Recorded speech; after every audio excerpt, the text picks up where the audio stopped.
Otros países hacían invitaciones a reuniones de consulta. Nosotros las reuniones que en paralelo, por decirle así, que estamos organizando, las estamos vinculando directamente a la negociación. O sea, no estamos organizando reuniones para pensar en voz alta o para dialogar, estamos organizando reuniones para aportar elementos al proceso de negociación, para resolver problemas concretos.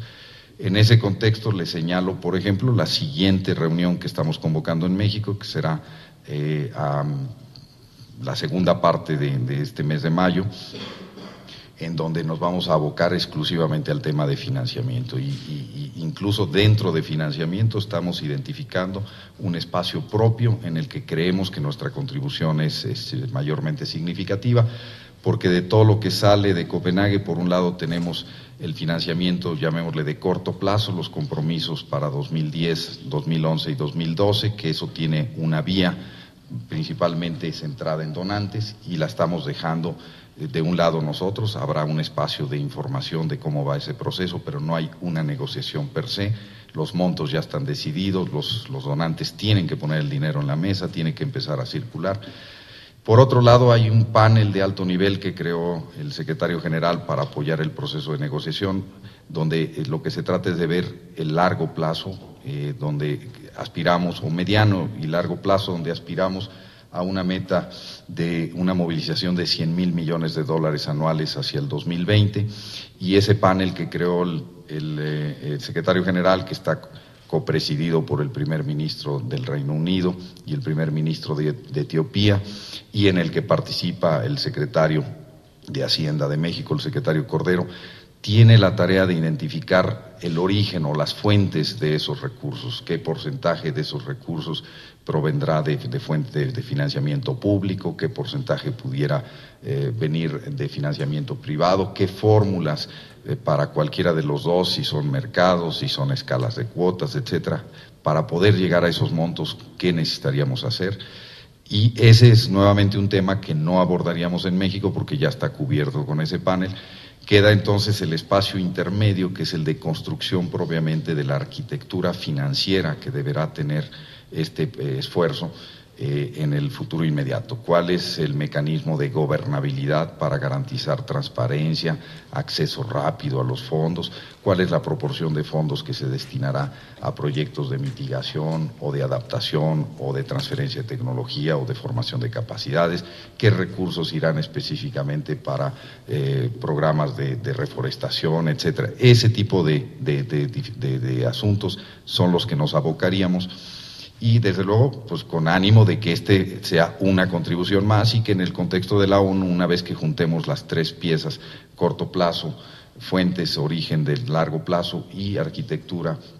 financiera, pudiéramos avanzar en este tema, que es uno de los dos temas más complicados, más difíciles, donde menos progreso hicimos antes de Copenhague. El segundo tema, y con esto cerraría yo esta primera presentación, el segundo tema donde creemos que tenemos que hacer una contribución particular tiene que ver con las metas, el nivel de ambición, las metas de mitigación o reducción de emisiones de gases de efecto invernadero. A través del ejercicio del Acuerdo de Copenhague y particularmente las comunicaciones que siguieron, que se fueron incorporando en anexos, hay una serie de acciones o de compromisos de un número importante de países sobre acciones que tienen la intención de realizar para reducir sus emisiones. Están divididas en dos grupos, países desarrollados y países en desarrollo, en algunos casos países desarrollados considerados como un todo, como es el caso de la Unión Europea, en otros casos individualmente, como sería el caso de Estados Unidos o de Japón. En el caso de los países en desarrollo están presentadas como acciones voluntarias, en algunos casos como porcentaje de reducción de emisiones con respecto a la curva de lo que se conoce como el business as usual o la tendencia inercial de las economías. Es el caso de México, donde la cifra que compromete el gobierno mexicano es del 30% de reducción para el 2020. Hay otros países que van arriba de esa cifra. Corea tiene 40%, Brasil tiene 35 a 38%, si mal no recuerdo, otros ligeramente inferior como Indonesia que lo tienen 26%, pero también hay compromisos por parte de India o de China, que son dos emisores muy importantes, donde no está reflejada en un porcentaje de reducción de emisiones, sino en una disminución en la intensidad de uso energético por unidad de producto. El compromiso es de reducción al 50% en la intensidad energética. Entonces, hay que hacer un ejercicio donde podamos primero hacer compatibles estos ofrecimientos para poder hablar un lenguaje común y que podamos ver en la mesa qué volumen de reducción tenemos como ofrecimientos de unos y de otros, de países desarrollados. ¿Y cómo se vincula esto con los compromisos de Kioto o con una posibilidad para un segundo periodo de compromiso de Kioto, del protocolo de Kioto, que, como ustedes saben, incluye compromisos solo de países desarrollados en este momento y que por lo mismo tendría que complementarse con los no anexo 1 o no partes de este, todos somos partes del protocolo, pero no, salvo Estados Unidos, pero no todos tenemos compromisos en metas cuantificables. Y desde luego su vinculación con la meta de los 2 grados, de no permitir que la temperatura rebase un incremento de 2 grados. Estamos convencidos de que hay todavía un diferencial muy grande, que las ofertas que están en la mesa no nos llevan a esa meta, que tendríamos que hacer un esfuerzo mucho mayor, particularmente los países desarrollados, y esa es una discusión que también pretendemos nosotros relanzar. Vinculado con esto estaría también el componente de el famoso proceso de revisión, evaluación, monitoreo de acciones, que es un tema que muchos países desarrollados vinculan al financiamiento, es decir, que no van a dar financiamiento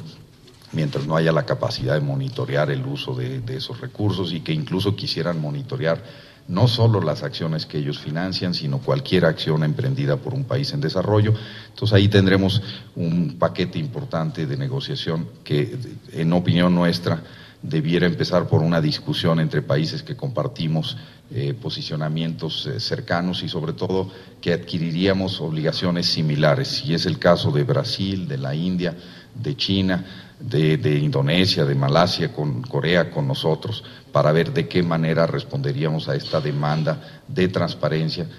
pero en un contexto no de un monitoreo internacional, sino de un esfuerzo nacional que seguiría una cierta metodología, que daría un cierto grado de certidumbre sobre la información que se vierte, dado que hay países de este grupo que se oponen radicalmente a un monitoreo internacional. Estos son los temas, repito, financiamiento y mitigación concretamente donde estamos. Está el proceso ya en marcha, están las sesiones programadas, la idea de que tengamos un documento en junio. Ese documento, por cierto, deberá estar disponible en la página de internet del secretariado, disponible para todo mundo, seguramente unos 15 días antes de que empiece la reunión, es decir, en la segunda mitad del mes de mayo también. Y quizá ya nada más para concluir, una observación importante es que se habla mucho en el ambiente sobre el nivel de expectativa o de aspiración al que México debiera aspirar en Cancún, si podemos hablar de un tratado vinculante que pudiera firmarse en Cancún o no. Para subrayarles que nosotros no tenemos en este momento ninguna propuesta firme, concreta sobre cómo llegar a ese instrumento, no porque no queramos construirla o no podamos construir una propuesta, sino porque nos parece que fue parte del problema de Copenhague. Querer poner primero el formato, el marco en el que estaría el acuerdo antes de hablar del contenido. Nosotros queremos seguir la lógica inversa. Hablemos del contenido primero y después veamos el formato. Si es un tratado único, o si son un conjunto de tratados o de acuerdos vinculantes, o si es una combinación de acuerdos vinculantes con algunas decisiones que sean decisiones de la Conferencia de Estados Partes, queremos estar abiertos a todas esas variables. No representa bajar las expectativas. En algún momento la representante de la Unión Europea habló de que era mejor bajar las expectativas para no provocar mayor nivel de frustración. Yo quiero señalar muy claramente que esa no es la intención del Gobierno de México. La intención del Gobierno de México es ser realista y ambicioso. y corregir los errores que nos llevaron a que